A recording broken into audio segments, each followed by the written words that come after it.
அனைவருக்கும் வணக்கம். நம்ம டிராக்டர் ஃப்ரண்ட் வீல் பேரிங் வந்து போயிடுச்சு. இப்போ பேரிங் மாற்றலான்னு நம்ம காயத்துலேருந்து வர சொல்லிவிட்டோம். சுராஜ் டிராக்டர் சர்வீஸ் இருக்குது சென்டர் அங்கே. அவங்க வந்து சுராஜ் டிராக்டர் மட்டும்தான் சர்வீஸ் பண்ணிகிட்டு இருக்காங்க. அவங்களே வர சொல்லிட்டா நம்ம ஷோரூமுக்கு கூப்பிட்டு கேட்டால் வாரண்டி இருக்குமான்னு, இதுக்கெல்லாம் வாரண்டி இல்லைன்னு சொல்லிட்டாங்க. லாஸ்ட் டைம் இதே மாதிரி தான் பேட்டரிக்கு வந்து வாரண்டி கிளைம் கேட்டிருந்தோம்.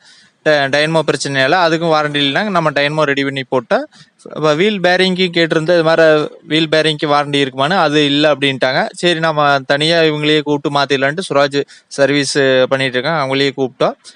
ஃப்ரண்ட் வீல் 2 வீல் பேரிங்குமே செட்டாக கொண்டு வந்திருந்தாங்க. 2யும் செக் பண்ணி மாற்றலான்னு. ஒன்று வந்து கழட்டி க்ளீனாக வந்து கிரீஸ் எல்லாம் எடுத்துகிட்டு வீல் பேரிங் எல்லாம் மாற்றியாச்சு. Right side left side wheel பேரிங்கும் செக் பண்ணலான்னு பார்த்தா அது வந்து வீல் பேரிங் நல்லா தான் இருந்தது. அதனால் வந்து டோட்டல் பழைய கிரீஸ் எடுத்துகிட்டு புது கிரீஸ் வச்சு மாட்டி விட்டாங்க. தெளிவாக இருக்குது, எந்த ஒரு பிரச்சனையும் இல்லை. சர்வீஸ் நல்லா தான் பண்ணி கொடுக்குறாங்க. மேலும் இன்னொரு வீடியோவில் சந்திக்கிறேன். நன்றி.